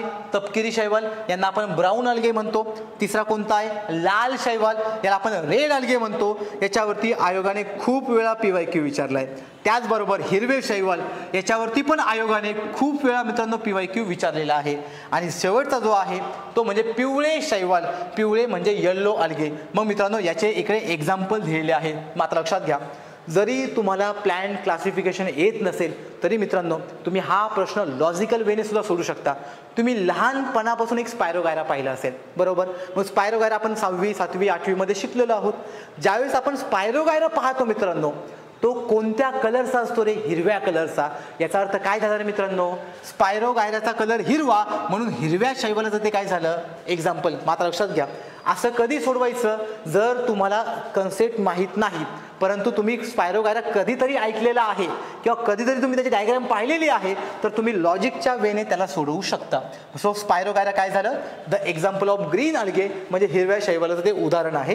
पुढे तपकिरी शैवाल. तपकिरी शैवाल आपल्याला मोस्ट ऑफ हे समुद्राच्या खोल पाण्यामध्ये सापडतात. मग अशा वेळेस त्यांचं बेस्ट एक्झाम्पल कोण आहे मित्रांनो?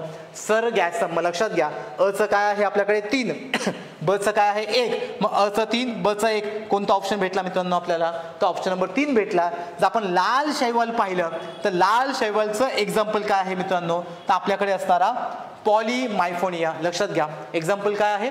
पॉलीमायफोनिया. मग जो पॉलीमायफोनिया आहे आपल्याकडे, हा पॉलीमायफोनिया आपल्याला डीप म्हणजे खोल समुद्रामध्ये सापडतो. याचा कमर्शियल वापर काय आहे असा आयोगाने प्रश्न विचारलेला आहे. मग लक्षात घ्या, आपल्याकडे जो पॉलीमायफोनिया आहे तो कोण आहे मित्रांनो? लाल शैवाल, की ज्याला आपण रेड अल्गे म्हणतो. मग लाल शैवाल कुठे वापरतात? तर मित्रांनो आपल्याकडे प्लांट टिश्यू कल्चरच्या लॅबोरेटरी असतात की ज्या आपण PTC लॅब म्हणतो. त्या PTC लॅबमध्ये आपण वनस्पती वाढवतो की ज्या आर्टिफिशियल मेथडने ग्रो करतो. आर्टिफिशियल मेथडने ग्रो करताना त्या वनस्पतींना एक न्यूट्रिएंट लागतं. जसं आपण समजा मी बी घेतली, शेतामध्ये टाकली, मातीमध्ये टाकली, एक नवीन झाड उगवेल. कसं काय उगवलं रे? तर मातीमध्ये त्या बीला लागणारे न्यूट्रिशन होते. तसंच न्यूट्रिशन जर आपल्याला लॅब लेवलला बनवायचं असेल तर आपण मित्रांनो कुणाची मदत घेतो? लाल शैवालाची, रेड अल्गेची. असा प्रश्न आयोगाने विचारलेला आहे. लक्षात घ्या, असा प्रश्न आयोगाने विचारलेला आहे. मग लाल शैवाल कमर्शियल कुठे वापरतात? तर प्लांट टिश्यू कल्चरमध्ये ॲज अ न्यूट्रिएंट म्हणून किंवा ॲज अ पोषण म्हणून त्याचा वापर होतो. सो त्याचं उत्तर काय आहे मित्रांनो? तर पॉलीमायफोनिया. आणि शेवटी राहिला आपला येल्लो अल्गे की ज्याला आपण पिवळे शैवाल म्हणतो. सो पिवळे शैवाल कोण आहे मित्रांनो आपल्याकडे? बॉट्रिडियम. सो प्रश्नाचं उत्तर काय असेल? ऑप्शन नंबर 3 असेल. आता पुढचा प्रश्न पहा मित्रांनो काय विचारलंय. सो या प्रश्नाला सोडवण्यासाठी प्लॅन्ट क्लासिफिकेशन आपल्याला खूप महत्त्वाचं आहे. आता पुढचा प्रश्न पहा, महत्त्वाचा आहे. भरपूर वेळा आयोगाने या कन्सेप्टवरती सुद्धा प्रश्न विचारलेले आहे. मग काय विचारलंय पहा, पृथ्वीवरून विविध ताऱ्यांची अंतरे निश्चित करण्यासाठी कोणती पद्धत वापरतात? आता लक्षात घ्या मित्रांनो, समजा आता मी जिथे उभा आहे ते पृथ्वी आहे. जर मला इथून सूर्याचं अंतर मोजायचं असेल किंवा मला वरती चंद्राचं अंतर मोजायचं असेल किंवा माझ्या पुढे भरपूर ग्रह तारे आहे, जर मला यांचं अंतर मोजायचं असेल तर अशा वेळेस मित्रांनो खगोलीय पराशर पद्धत की ज्याला पॅरालॅक्स मेथड म्हणतात या पद्धतीचा वापर करतात. असं का मित्रांनो? तर लक्षात घ्या, पृथ्वी गोलाकार आकृती आहे, बरोबर? जर पृथ्वीचं स्ट्रक्चर गोलाकार असेल मित्रांनो तर प्रत्येक ठिकाणी असणाऱ्या व्यक्तीला त्या ग्रहाचं किंवा त्या ताऱ्याचं अंतर वेगळं दिसणार आहे. समजून घ्या प्रश्न. समजा ही आपली पृथ्वी आहे, समजा इथे मी उभा आहे, समजा इथे तुम्ही उभे आहे आणि समजा इथे आपला चंद्र आहे. जर आपल्याला हे अंतर मोजायचं असेल तर तुम्हाला या अँगलने चंद्र वेगळं दिसणार आहे आणि मला या अँगलने चंद्र अजून लांब दिसणार आहे. म्हणजेच काय झालं रे, तुम्ही घेतलेलं मोजमापन किंवा मी घेतलेलं मोजमापन वेगवेगळं येणार आहे. जर आपल्याला हे वेगवेगळं येऊन द्यायचं नसेल तर यासाठी मित्रांनो आपण कोणती पद्धत वापरतो? पॅरालॅक्स मेथड किंवा त्याला म्हणतो आपण खगोलीय पराशर पद्धत. मग ही पद्धत कशी असते मित्रांनो? तर ज्यावेळेस आपण दोन वेगवेगळ्या ठिकाणावरून त्या गोष्टीचा आपण डिस्टन्स घेतो, अशा वेळेस दोघांमध्ये जो गॅप तयार होतो त्याला म्हणतात पॅरालॅक्स गॅप. लक्षात घ्या, त्या गॅपला आपण काय म्हणणार मित्रांनो? Parallax gap. आणि असा गॅप ज्या मेथडने कव्हर केला जातो त्या मेथडला आपण काय म्हणतो? Parallax method. मग ज्यावेळेस आपल्या पृथ्वीवरून ग्रह, चंद्र, तारे यांचं अंतर मोजायचं असेल त्यावेळेस आपण कोणती पद्धत वापरतो मित्रांनो? तर पॅरालॅक्स मेथड. आता पुढचा पॉईंट पहा, समांतर पद्धत, पॅरलल मेथड. पॅरलल मेथडचा इथे काहीही संबंध नाही. ज्यावेळेस पॅरलल डिस्टन्स आपल्याला मोजायचं असतं त्यावेळेस आपण ही पद्धत वापरतो. आणि पुढे आहे डायरेक्ट मेथड. डायरेक्ट मेथड म्हणजे काय मित्रांनो? समजा हा माझ्या हातामध्ये पेन आहे. जर मला वाटलं की पेनाची लांबी मोजायची तर मी काय करणार आहे? एक स्केल घेणार, ती पेनाला लावणार आणि मी सांगणार की समजा पेन 10 सेंटीमीटर आहे किंवा 15 सेंटीमीटर आहे. म्हणजे मी कोणती पद्धत वापरली मित्रांनो? डायरेक्ट मेथड किंवा थेट पद्धत. सो थेट पद्धतीने आपण पट्टी लावून सूर्याचं अंतर मोजू शकतो का? नाही. म्हणून अशा ठिकाणी आपण कोणती पद्धत वापरतो? तर खगोलीय पराशर पद्धत किंवा पॅरालॅक्स मेथड. सो प्रश्नाचं उत्तर काय असेल मित्रांनो? Option number 2. सो आता पुढचा प्रश्न पहा. हा प्रश्न आयोगाने खूप वेळा विचारला मित्रांनो, खूप वेळा. इव्हन राज्यसेवा असेल किंवा कंबाईन असेल, दोनही एक्झाममध्ये आयोगाने हा प्रश्न विचारलेला आहे. आता पुढचा प्रश्न पहा, काय विचारले? जीवाणू खालीलपैकी कोणत्या यंत्रणेच्या माध्यमातून प्रतिजैविकांना प्रतिरोध करतात? आता मित्रांनो, जीवाणू म्हणजे काय ते आधी समजून घ्या. जीवाणू म्हणजे आपल्याकडे असणारे बॅक्टेरिया, आपल्याकडे असणारे व्हायरस, आपल्याकडे असणारे फंगस, हे सगळे काय झाले रे? तर जीवाणू झाले. हे सगळे काय झाले? जीवाणू झाले. मग आता मला सांगा, जर मी आजारी पडलो याचा अर्थ माझ्या बॉडीमध्ये काहीतरी इन्फेक्शन झालं, मग मी काय खाणार मित्रांनो? तर प्रतिजैविक, की ज्याला मी अँटीबायोटिक म्हणणार. बरोबर. मग प्रत्येक जण जगण्यासाठी मित्रांनो फाईट करतो. तुम्हाला डार्विनचा नियम सगळ्यांना माहित आहे, सॉरी मेंडेलचा नियम सगळ्यांना माहित आहे. काय सांगितलं? सॉरी डार्विनने काय सांगितलं आपल्याकडे? Survival of fittest.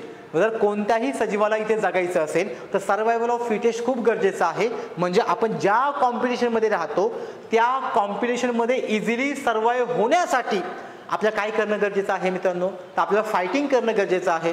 जो ॲनिमल फिट आहे, स्ट्रॉंग आहे, तोच ॲनिमल इझिली काय होऊ शकतो? सर्वाइव्ह. मग इथे मला पण जगायचं आहे म्हणून मी काय खाल्ले? अँटीबायोटिक. याला पण जगायचं आहे म्हणून हा कुणाला विरोध करणार मित्रांनो? तर ह्या अँटीबायोटिकला. मग विरोध कसं करतात? तर त्याचे हे आपले ऑप्शन आहे. पहिलं आहे की यांच्या केशिकावरतील रिसेप्टरमध्ये बदल करतात. यस, बरोबर मित्रांनो. आता रिसेप्टरमध्ये बदल करतात म्हणजे काय? समजा मी घेतली कोरोना व्हॅक्सिन आणि माझ्या बॉडीमध्ये कोण आहे मित्रांनो? कोरोना. तर ज्या ठिकाणी व्हॅक्सिन कोरोनाला जाऊन जॉईन होते त्याला म्हणतात रिसेप्टर. त्याला काय म्हणतात? रिसेप्टर. परंतु मला सांगा, समजा मी व्हॅक्सिन घेतली आणि त्या कोरोनाने त्याचं रिसेप्टर बदलून टाकलं तर ती व्हॅक्सिन त्या कोरोनाकडे जाईल का? नाही. म्हणजे हे काय झालं वाक्य? बरोबर. सो अशा पद्धतीने जीवाणू तिथे प्रतिजैविकांना काय करतात? प्रतिरोध करतात, म्हणजे अपोज करतात. पुढचा हे पहा स्टेटमेंट काय म्हटलंय? MDR pump. यस, हे पण बरोबर आहे. MDR पंपचा वापर करून जीवाणू प्रतिजैविकांना काय करतात? तर विरोध करतात किंवा प्रतिरोध करतात. हे पण बरोबर आहे. क कडे या. क मध्ये काय म्हटले पहा मित्रांनो? की ज्या वेळेस वेगवेगळ्या एन्झाईमचा स्राव जो प्रतिजैविकांना निष्क्रिय करतो. निष्क्रिय म्हणजे मित्रांनो न्यूट्रल करतो. मग लक्षात घ्या, जर आपण वेगवेगळे एन्झाईम्स पाहिले, एन्झाईम काय असतात रे? एन्झाईम कोणत्याही अभिक्रियांचा वेग वाढवतात. थोडक्यात ते रेट ऑफ रिॲक्शन वाढवतात. जर तिथे होणाऱ्या त्या जीवाणूमध्ये आणि प्रतिजैविकामध्ये म्हणजेच त्या बॅक्टेरियामध्ये किंवा त्या अँटीबायोटिकमध्ये जर रिॲक्शन होत असेल आणि जर त्या रिॲक्शनसाठी लागणारा एन्झाईमच आपण बदलला, आपण म्हणजे जीवाणूने बदलला, तर अशा वेळेस ते रिॲक्शन होणार नाही. म्हणजे त्या जीवाणूने इनडायरेक्टली किंवा डायरेक्टली यांना काय केला? तर प्रतिरोध केला. म्हणजे तीनही वाक्य कशी आहेत मित्रांनो? बरोबर आहे. म्हणून आपलं उत्तर काय असायला हवं? अ ब क. सो उत्तर कोणतं असेल? ऑप्शन नंबर 2 असेल. सो पुढचा प्रश्न पहा मित्रांनो. काय विचारले? अणु हा विद्युत भारदृष्ट्या उदासीन असतो. आता लक्षात घ्या मित्रांनो, अणु म्हणजे काय? अणु म्हणजे ॲटम. लक्षात घ्या, अणु म्हणजे कोण आहे? आपल्याकडे ॲटम आहे. जर आपण ह्या अणूचा विचार केला मित्रांनो तर अणू हा नॅचरली उदासीन असतो, म्हणजे न्यूट्रल असतो.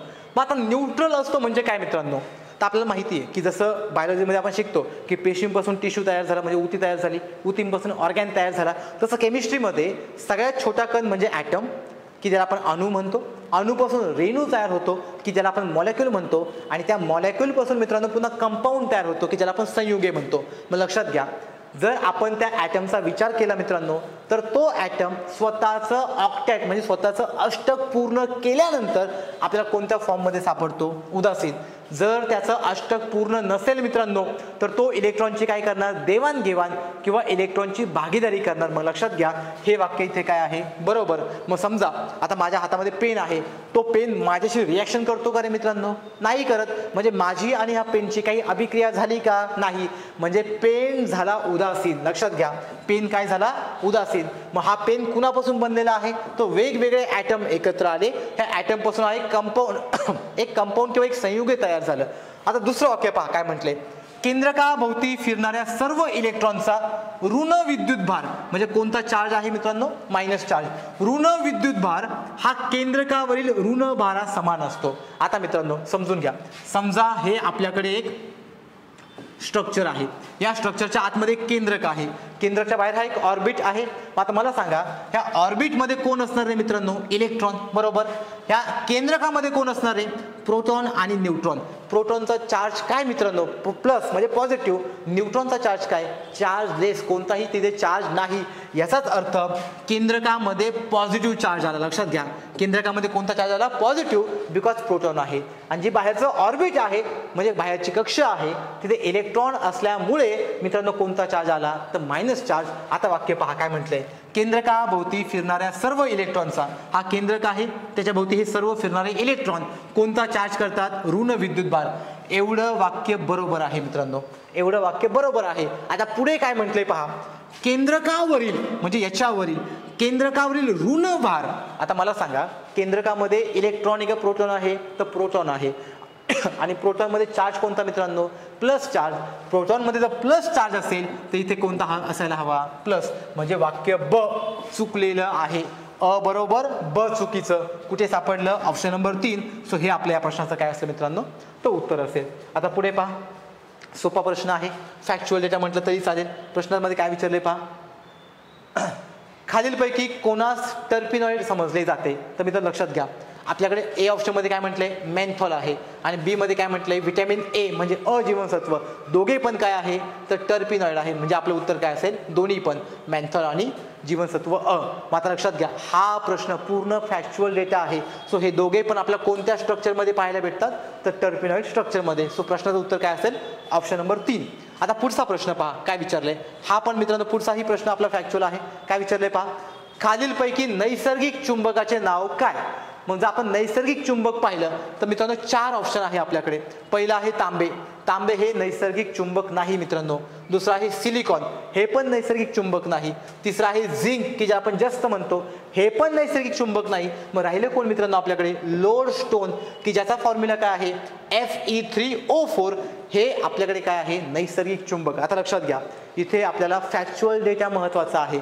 आतापर्यंत आपण ज्या कन्सेप्ट बेसवरती प्रश्न पाहिले ते थेअरी महत्त्वाची होती, परंतु आत्ता पाहिलेला प्रश्न आणि हा वरचा प्रश्न, दोनही प्रश्नांना सोडवण्यासाठी मित्रांनो कुणाची गरज आहे आपल्याला, तर प्रॉपर फॅक्टचीच गरज आहे. आता पुढचा प्रश्न पहा, सोपा आहे. काय विचारले, प्रौढ मानवी मणक्यांच्या स्तंभात किती हाडे असतात. आयोगाने 2024 मध्ये मित्रांनो एक प्रश्न विचारला होता की आपल्या ह्युमन बॉडीमध्ये जो आपला प्रौढ व्यक्ती आहे, ॲडल्ट ह्युमन आहे, किती हाडे असतात. तर लक्षात घ्या, आपल्या ह्युमनमध्ये 206 हाडे असतात. मग आयोगाने पर्याय दिले, 206, 208. मग लक्षात घ्या किती आहे आपल्याकडे, 206 हाडं. तसंच आपण जर आपला पाठवीचा मनका पाहिला, म्हणजे हा व्हर्टिबल कॉलम किंवा आपला जो व्हर्टिब्रेट, तर आपल्या व्हर्टिब्रल कॉलममध्ये मित्रांनो टोटल 26 हाडे असतात. लक्षात घ्या किती हाडे असतात, 26. परंतु ज्यावेळेस आपण जन्माला येत असतो किंवा ज्यावेळेस आपण आईच्या गर्भामध्ये वाढत असतो, त्यावेळेस आपल्या पाठीच्या मनक्यामध्ये हाडं किती असतात मित्रांनो, 33, म्हणजे 33. मग झालं काय मित्रांनो इथे, तर भरपूर हाडे जे वेगवेगळे होते सुरुवातीला ते एकत्र आले आणि 33 हाडांचं कन्वर्जन कितीमध्ये झालं मित्रांनो, 26 मध्ये. तसंच आपला जन्म होताना पूर्ण बॉडीमध्ये आपल्याकडे जवळपास 270 ते 300 हाडे असतात. लक्षात घ्या, 270 ते 300 हे लहान असताना, म्हणजे आपण आईच्या गर्भामध्ये असताना. ज्यावेळेस आपण ॲडल्ट होतो, ज्यावेळेस आपण प्रौढ होतो, त्यावेळेस आपले टोटल या हाडांचं कन्वर्जन कितीमध्ये होतं मित्रांनो? 206. मग आयोगाने हा PYQ विचारलेला आहे इथे. सो हा PYQ तर आपल्याला येतो, परंतु आयोग जर असं विचारू शकतो तर मित्रांनो आयोग असंही विचारू शकतो की मणक्यामध्ये किती हाडे आहेत. तर आपण जन्मामध्ये असताना म्हणजे गर्भामध्ये असताना किती हाडे होते? 33. आणि ज्यावेळेस आपला जन्म होऊन जातो किंवा आपण ॲडल्ट होतो, हाडं किती आहेत मित्रांनो? 26 म्हणजे 26. म्हणजे 33 हाडांचं कन्वर्जन किती हाडांमध्ये झालं? तर 26 हाडांमध्ये झालं. सो प्रश्न एकदम सोपा आहे मित्रांनो. पुढचा प्रश्न पहा काय विचारले. खालीलपैकी कोणत्या माध्यमातून ध्वनी सर्वाधिक वेगाने वाहतो? मात्र लक्षात घ्या मित्रांनो, ध्वनी वाहतो म्हणजे थोडक्यात काय? मी तुमच्याशी बोलतोय बरोबर, तुम्हाला आवाज ऐकू येतो. आवाज ऐकू आला म्हणजे मित्रांनो काय ऐकू आलं रे तुम्हाला? हा ध्वनी ऐकू आला. मग लक्षात घ्या, ध्वनी नेहमी माध्यमातून वाहतो. माध्यमाशिवाय ध्वनीला जाता येणार नाही. म्हणजे साऊंडला जाण्यासाठी माध्यमांची म्हणजे मीडियमची गरज आहे. मग मित्रांनो किती माध्यम आहेत आपल्याकडे? 3. पहिलं माध्यम आहे सॉलिड, दुसरा आहे लिक्विड, तिसरा आहे गॅसियस. नेहमी लक्षात ठेवायचं, ध्वनीचा वेग सॉलिड माध्यमात जास्त असतो, त्यानंतर लिक्विड माध्यमात थोडा कमी असतो, त्यानंतर फार कमी आपल्याला गॅसियस माध्यमात सापडतो. त्याला कारण काय मित्रांनो सांगतो. आता लक्षात घ्या, समजा मी एखाद्या पाईपमधून बोललो, समजा तो पाईप लोखंडाचा आहे. लोखंड म्हणजे काय झालं? Solid medium. अशा वेळेस होतं काय, त्या लोखंडामध्ये सगळे पार्टिकल जवळजवळ असतात. पार्टिकल कसे आहे? जवळजवळ. मग मी बोलल्यामुळे काय होतं मित्रांनो, ते पार्टिकल कंपन तयार करतात, म्हणजे व्हायब्रेशन तयार करतात. ते व्हायब्रेशन शेजारच्या पार्टिकलला व्हायब्रेट करतात. अशा प्रकारे प्रत्येक पार्टिकल एकमेकांना व्हायब्रेट करत जातो आणि तो आवाज एका ठिकाणाहून दुसऱ्या ठिकाणी जातो. मग लक्षात घ्या, हे कधी शक्य झालं? पार्टिकल जवळ असल्यामुळे. मग आता मला सांगा, एक पार्टिकल इथं आहे, दुसरा पार्टिकल इथे आहे. समजा मी हवेमध्ये बोललो, आता हवेमध्ये पार्टिकलची संख्या लांब लांब असते. मग आता हा पार्टिकल जर कंपन होत असेल तर याचं व्हायब्रेशन या पार्टिकलपर्यंत पोहोचायला वेळ लागेल. म्हणून हवेतून ध्वनीचा वेग कसा असतो मित्रांनो? तर कमी असतो. ध्वनी जातो म्हणजे तो कंपन करतो, तो व्हायब्रेशन करतो, त्या कंपनामधून तो आवाज जातो. म्हणून ध्वनीचा वेग सगळ्यात जास्त सॉलिडमध्ये, त्यानंतर लिक्विड आणि त्यानंतर गॅसियसमध्ये. मात्र लक्षात घ्या, पहिला ऑप्शन काय आहे? पाणी. कोणत्या फॉर्ममध्ये मित्रांनो? लिक्विड फॉर्ममध्ये. दुसरा ऑप्शन काय आहे? हवा. कोणता फॉर्म आहे हा? Gaseous form. हा कोणता फॉर्म आहे? Liquid form. देन आहे लोखंड, म्हणजे कोणता फॉर्म मित्रांनो? Solid form. आणि शेवटचा आहे निर्वात. निर्वात म्हणजे व्हॅक्यूम. निर्वातमधून ध्वनी कधीही फ्लो होणार नाही मित्रांनो. परंतु जर तुम्ही प्रकाशाचा वेग पाहिला तर प्रकाशाचा वेग तुम्हाला सर्वात जास्त कशामध्ये पाहायला भेटतो मित्रांनो? निर्वातमध्ये म्हणजेच व्हॅक्यूममध्ये. मग लक्षात ठेवायचं, मी आता म्हटलं की ध्वनीचा सगळ्यात जास्त वेग कशामध्ये असणार? तर सॉलिडमध्ये. सो सॉलिड कोण आहे मित्रांनो? लोखंड. म्हणून प्रश्नाचं उत्तर काय असेल? Option number 3. आणि जर इथे लोखंड नसता तर आपलं उत्तर काय आलं असतं मित्रांनो? पाणी. जर इथे पाणी पण ऑप्शन नसता तर आपलं उत्तर काय आलं असतं? हवा. सो या प्रश्नाचं उत्तर या ठिकाणी काय असणार आहे? ऑप्शन नंबर 3 म्हणजे लोखंड. मग लक्षात घ्या, हा प्रश्न तुम्हाला कोणत्या चॅप्टरमध्ये भेटेल? तर आपला फिजिक्समध्ये एक चॅप्टर आहे पहा, साऊंड. फिजिक्समध्ये जो आपला साऊंड म्हणजे ध्वनी जो चॅप्टर आहे, त्या साऊंडमध्ये तुम्हाला याची सर्व थेअरी मिळून जाईल. आता मित्रांनो शेवटचा प्रश्न पहा आपला काय आहे, तोही फिजिक्समध्येच विचारलेला आहे. दोन समतल आरशामध्ये एक मांजर बसली आहे. जर दोन समतल आरशामधील कोन किती आहे? 30 डिग्री सेल्सिअस आहे. तर अशा वेळेस त्या मांजरीच्या किती प्रतिमा दिसतील? मित्रांनो याला सोडवण्यासाठी एक टॅक्ट आहे, एक फॉर्म्युला वापरला जातो. आता लक्षात घ्या, प्रश्नाची डिमांड समजून घ्या. समजा इथे एक मिरर आहे, याला मी म्हटलं M1. याला मी काय म्हटलं? M1. इथे एक आरसा आहे, त्याला मी म्हटलं M2, म्हणजे मिरर नंबर 2. आता मित्रांनो समजा इथे एक मांजर बसलेली आहे. लक्षात घ्या, इथे कोण बसले? आपल्याकडे एक मांजर बसलेली आहे की ज्या मांजरीने अँगल किती केलाय मित्रांनो? 30 डिग्रीचा केलाय. जर त्याने 30 अंशाचा कोन केला असेल तर त्याच्या इमेज किती दिसतील, म्हणजे त्या मांजरीच्या इमेज किती दिसतील असं आपल्या प्रश्नामध्ये विचारलेलं आहे. मग लक्षात घ्या, जर आपण त्या प्रश्नाचा विचार केला तर कोन किती डिग्रीचा आहे मित्रांनो? 30 डिग्रीचा आहे, म्हणजे 30 अंशाचा आहे. मग याला सोडवण्यासाठी एक फॉर्म्युला असतो. मग लक्षात घ्या, image is equal to, formula काय आहे? Image is equal to 360 upon theta. Theta म्हणजे दिलेला अँगल. सो दिलेला अँगल किती आहे? ते 30 -1. मग लक्षात घ्या, फॉर्म्युलामध्ये जर आपण व्हॅल्यू पुटअप केल्या तर 360 भागिले थिटा किती आहे मित्रांनो? 30.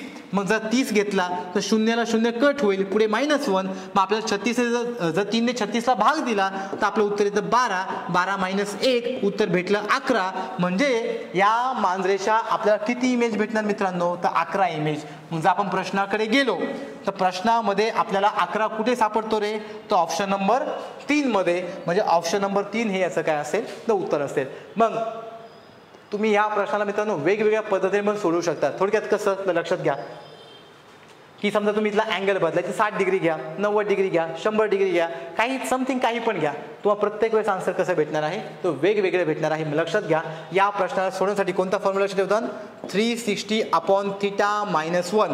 हा थीटा म्हणजे कोण असणार आहे तर आपला हा दिलेला कोण.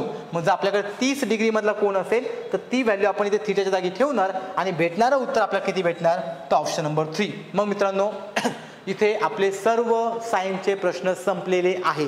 आय होप की तुम्हाला सगळे प्रश्न चांगले समजले असेल. आता यासाठी तुम्हाला काय काय वाचायचं आहे की जे आपल्या अपकमिंग एक्झाम असणार आहे की त्यासाठी हॉट टॉपिक किंवा ॲक्टिव्ह टॉपिक कोणते, तर पहिला प्राण्यांचं वर्गीकरण, दुसरा वनस्पतींचं वर्गीकरण, तिसरा जो आपला ग्रंथींचा भाग आहे तो एक चांगला वाचायचा. देन आपल्याकडे असणारे एन्झाईम किंवा कॅटलिस्ट काय आहेत हे चांगले समजून घ्यायचे. त्याचबरोबर आता आपण ॲलॉईज पाहिले, हे ॲलॉईज काय आहे त्याचाही एक प्रॉपर टेबल बनवून घ्यायचा. मग मित्रांनो हे सगळे आपले एक्झामला येणारे हॉट टॉपिक आहेत. आय होप की तुम्हाला हे लेक्चर चांगलं समजलं असेल, तुम्ही छान प्रकारे एन्जॉय केलं असेल. थँक्यू.